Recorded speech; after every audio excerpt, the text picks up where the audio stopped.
अस्सलाम वालेकुम व्यूअर्स, मैं हूं शाकिर सोलंकी। व्यूअर्स, मैंने 2-3 दिन पहले एक प्रोग्राम किया था, उसमें यह कहा था कि अदालत की जो झाग है आईनी और सियासी बहरान की, वो बैठ गई है। और जो समातें उसके बाद हुई हैं, 2 समातें सुप्रीम कोर्ट में, आज जो दिन गुजर गया, अदालती हुक्मनामा भी आया है, सियासी जमातों को भी chief justice of Pakistan Umar Ata Bandial साहब ने बुलाया। तमाम सियासी जमातें जाकर पेश हुई उनके सामने, मां सिवाय मौलाना फजल रहमान के। मौलाना नहीं गए, मौलाना ने बाइकाट कर दिया इस 3 रुकनी बेंच का। और मेरी बात हुई तो उन्होंने बताया कि तर्जुमान से बात हुई मेरी, तर्जुमान ने कहा कि जी, क्योंकि पार्लियामेंट इस बेंच को 3 रुकनी बेंच को मुस्तरद कर चुका है और पार्लियामेंट अदम एतमाद का इजहार कर चुका है इस बेंच पर, इसीलिए हम इस बेंच पर अदम एतमाद करते हैं JUI, और पार्लियामेंट के साथ हम खड़े हैं। हम इस बेंच के सामने पेश नहीं होंगे, इसको आप बाइकाट करते हैं इसलिए क्योंकि पार्लियामेंट ने मुस्तरद कर दिया है, तो हम इस बेंच को कैसे मानेंगे। तो हम पार्लियामान के साथ खड़े हैं। कामरान मुर्तज़ा से भी बात हुई तो कामरान मुर्तज़ा ने फिर बताया कि मौलाना प्रेस कॉन्फ्रेंस करेंगे। मैं मौलाना की प्रेस कॉन्फ्रेंस पे अगले विलाग में बात करूंगा, क्योंकि बिलावल साहब ने भी मौलाना की प्रेस कॉन्फ्रेंस के फौरन बाद बिलावल साहब ने भी प्रेस कॉन्फ्रेंस की।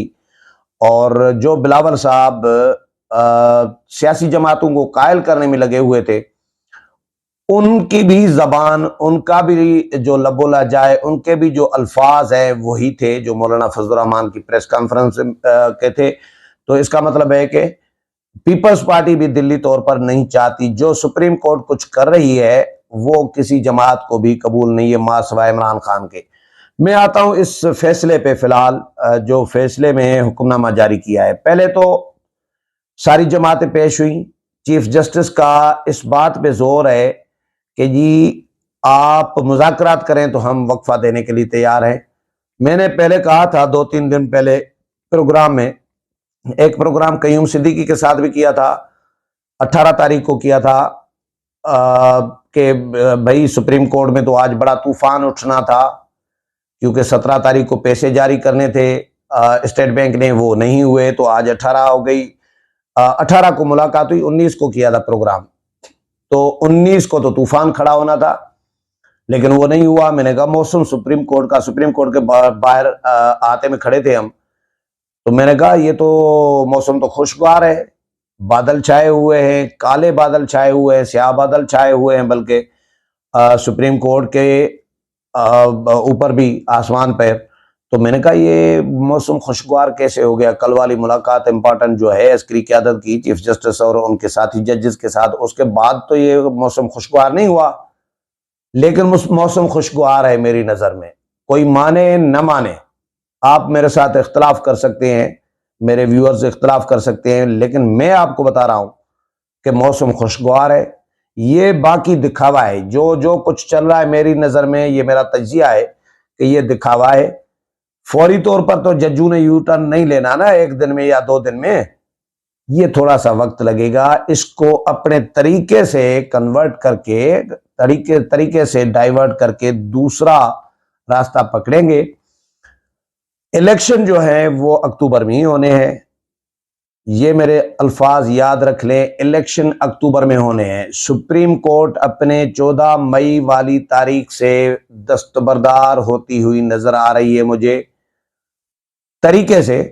ऐसे भी नहीं सुप्रीम कोर्ट कोई फैसला वापस ले ले, ऐलान कर दे कि जी हम फैसला वापस लेते हैं वजारत दिफा की दरखास्त पर।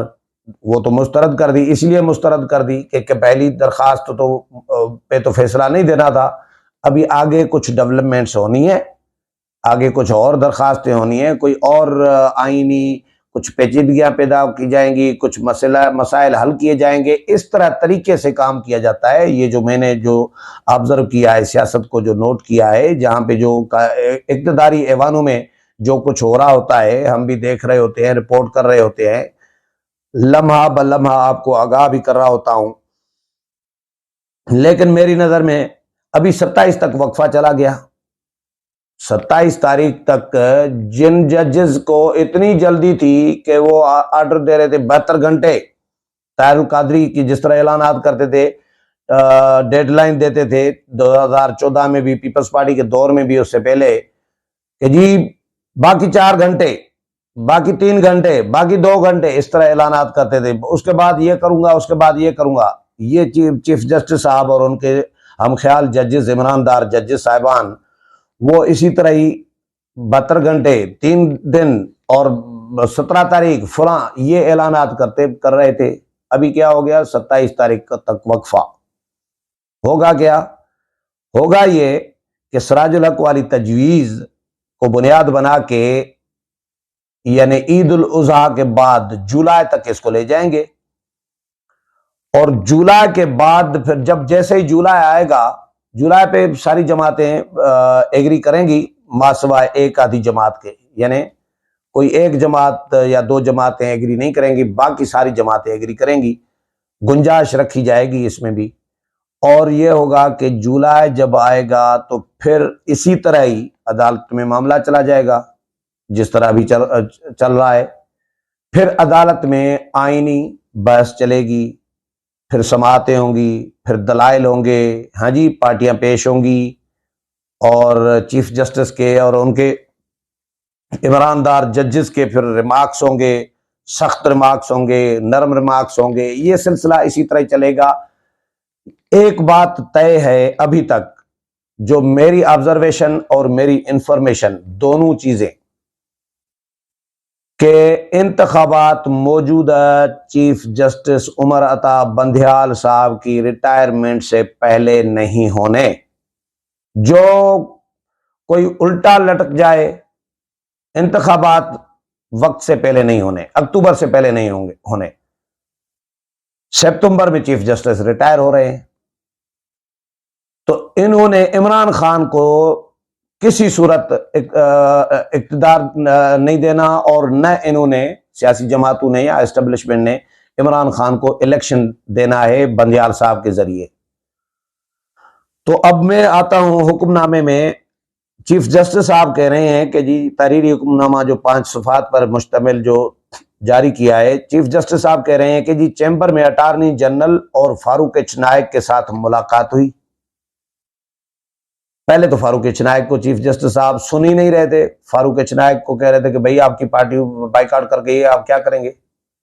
बोला बस हम आए हैं शरीकों ने, ये इस तरह बेचारा वो मजलूम बन के खड़ा होता था। फारूक एच नायक हुकूमती जमातों को, हुकूमती वकला को सुनते नहीं थे चीफ जस्टिस। अब उनके साथ चैम्बर में मुलाकातें कर रहे हैं, फारूक एच नायक के साथ भी, अटार्नी जनरल के साथ भी। खुद लिखा है तहरीरी फैसले में, मुतअद्दिद फैसलों में समाअतों में सुनाई नहीं है, नोटिस ही जारी नहीं किया हुकूमती जमातों को, अब चैम्बर में मुलाकातें कर रहे हैं। नोट कर लें पॉइंट। अच्छा जी, चैम्बर में अटार्नी जनरल फारूक एच नायक के साथ मुलाकात हुई। यह गुजारिश की गई कि ईद उल फितर के तनाजुर में मुख्तसर वक्फा जरूरी है। चैम्बर मुलाकात में यह मौक़िफ़ अख्तियार किया गया है कि मुतअद्दिद सियासतदान और सियासी रहनुमा ईद की छुट्टियों की वजह से आबाई इलाकों में जा चुके हैं। चैम्बर मुलाकात में यह भी बताया गया कि सियासी कायदीन के दरमियान 26 अप्रैल को एक मीटिंग मुनक्किद होगी। 27 अप्रैल तक पेशरफ्त रिपोर्ट अदालत में पेश की जाएगी। ये फारूक एच नायक ने और अटार्नी जनरल ने चीफ जस्टिस को कहा। चीफ जस्टिस ने तहरीरी अपने फैसले में लिखा है। पहले चीफ जस्टिस अटार्नी जनरल और हुकूमती वकला को, इनको चलो अटार्नी जनरल अलग चीज़ है, वो अदालत के मुआविन भी होते हैं कुछ मामलात में, लेकिन हुकूमती वकला को पहले सुनते नहीं थे। अब उनको ही कोड करके कि जी इन्होंने कहा है। अब ऐसा क्या हो गया कि हुकूमती वकला को चीफ जस्टिस से सुनकर उनकी बुनियाद पर 27 तक वक्फा डाल देते हैं। आगे देख लीजिएगा 27 के बाद भी क्या होता है, आप भी देख लीजिएगा, हम भी देख लेंगे। अच्छा जी, तमाम बड़ी सियासी जमातों के चीफ जस्टिस पहले कह रहे थे कि जी मेरे साथी कह रहे हैं कि ईद का वक्फा आ जाएगा 5 दिन का, तो ये 5 दिन वक्फा बहुत ज्यादा है, क्योंकि इनको बहुत ज्यादा जल्दी थी चीफ जस्टिस के ईमानदार साथी जजेस को। तभी चीफ जस्टिस कह रहे थे, मेरे साथी जजेस कह रहे हैं 5 दिन का तो वक्फा बहुत ज्यादा है, इलेक्शन होने चाहिए भाई। अब वो जुलाई तक जाने के लिए तैयार हो गए। तमाम बड़ी सियासी जमातों के कायदीन ने अदालत के सामने मुल्क में एक ही दिन इलेक्शन की राय से न सिर्फ मस्बत रद्द अमल बल्कि इत्तेफाक भी किया है। तमाम तो नहीं, चीफ साहब मौलाना फजल रहमान की भी बड़ी जमात है, उन्होंने इत्तेफाक नहीं किया। अच्छा जी, सियासी जमातों ने सुप्रीम कोर्ट में पेश होकर इस अज़्म को दोहराया कि आइन सुप्रीम है। वैसे तो पार्लियामान सुप्रीम है, आइन तो पार्लियामान ने बनाया है, लेकिन अदालत कह रही कि आइन सुप्रीम है। अगर सियासतदानों के माबैन तमाम इख्तलाफात पर मुज़ाकराती अमल शुरू हुआ तो इस पर काफ़ी वक्त खर्च होने का इम्कान है। सियासतदानों के आपस के तमाम इख्तलाफात पर मुज़ाकरात का असल फोरम सियासी इदारे हैं। ताहम अदालत को एक ही दिन पूरे मुल्क में इंतखाबात के लिए मुज़ाकराती अमल पर कोई इतराज़ नहीं है। मुल्क भर में एक ही दिन इंतखाबात का इनेकाद कानूनी और आइनी सवाल है। 14 मई को पंजाब में इंतखाबात से मुतल्लिक फैसला बरकरार है। तमाम एग्जेक्टिव अथॉरिटीज़ 14 मई को पंजाब में इलेक्शन के फैसले पर अमल दरामद के कराने के पाबंद हैं। ये जो चीफ साहब कह रहे हैं फैसले में भी और अपने रिमार्क्स में भी बार बार जोर दे रहे हैं इस बात पे, और समात खत्म करते करते वक्त भी ये बात कर रहे हैं, नोट की तरह उनको नोट करा रहे हैं। बात सुनो, ये याद कर लियो भाई साहब के 14 मई का जो हमारा आर्डर है हम उस पर कायम है, हम वापस नहीं लेंगे। ये जितना चीफ साहब और उनके साथी जजेस इस पर जोर दे रहे हैं, आजकल जोर देने लगे हैं इस हाई प्रोफाइल मुलाकात के बाद, 18 की मुलाकात के बाद, तो उसके बाद मेरा शक, मेरा डाउट, मेरा खदशा और बढ़ जाता है कि इतना जोर क्यों।